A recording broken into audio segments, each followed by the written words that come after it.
Hello everybody, I'm Dr. Spurti, obstetrician gynecologist, consultant fertility specialist at Avni Fertility and Andrology, Kukatpalli branch. Today we'll be discussing about follicular study.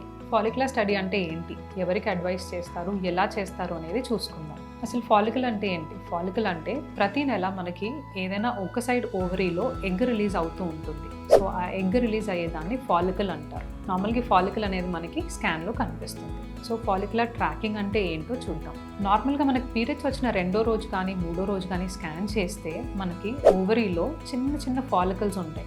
వీటిని antral follicles అంటారు. జనరల్గా వీటి size less than 10 mm అంటే less than 1 cm ఉంటాయి. Day 2 day 3 చేసే స్కాన్ని base line scan అంటారు. అంటే ఆ స్కాన్లో రెండు ఓవరీస్ హెల్దీగా ఉన్నాయా, ఏమైనా సిస్ట్లు ఉన్నాయా, గర్భసంచి లోపల పొర ఎలా ఉందో అనేది చూసుకుంటాం.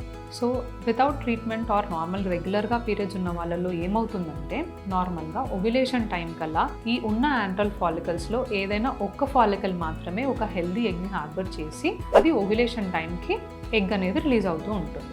సో ఈ ఫాలిక్యులర్ స్టడీలో ఏం చేస్తామంటే ఈ base line scan day 2 day 3 scan చేసుకున్న తర్వాత మళ్ళీ అరౌండ్ డే 8 to day 10 మళ్ళీ స్కాన్కి పిలిచి చూసుకుంటాం. సో ఆ స్కాన్లో నార్మల్గా ఫాలికల్స్ ఎలా గ్రో అవుతున్నాయి, ఎన్ని ఫాలికల్స్, జనరల్గా without treatment 1 follicle will be growing. So ఎన్ని ఫాలికల్స్ ఏ సైడ్ ఓవరీలో ఫాలికల్ పెరుగుతుంది, ఆ ఫాలికల్ సైజ్ ఎంత ఉంది, గర్భసంచి లోపల పొర ఎలా ఉందో చూసుకుంటూ ఉంటాం. సో బై డే 10 ఆల్మోస్ట్ మనకి ఫాలికల్ ఒక 14 to 16 mm వరకు పెరుగుతుంది. అదే టైంలో ఆ ఫాలికల్ నుంచి ఈస్ట్రోజన్ అనే హార్మోన్ వస్తూ ఉంటుంది. సో ఈస్ట్రోజన్ అనే హార్మోన్ గర్భసంచి లోపల పొర పెరగడానికి హెల్ప్ చేస్తూ ఉంటుంది. సో ఆ టైంలో గర్భసంచి లోపల పొర ఆల్మోస్ట్ మనకి 7 to 10 mm మధ్యలో ఉంటుంది.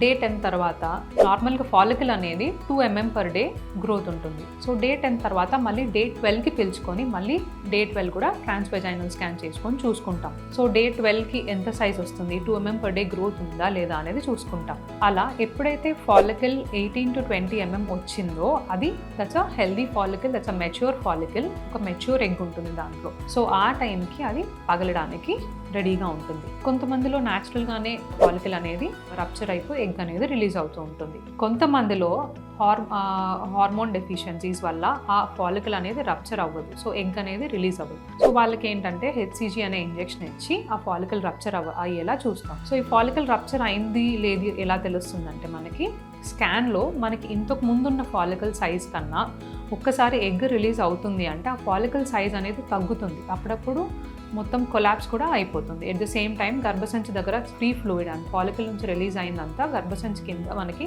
ఫ్రీ ఫ్లూయిడ్ లాగా కనిపిస్తుంది.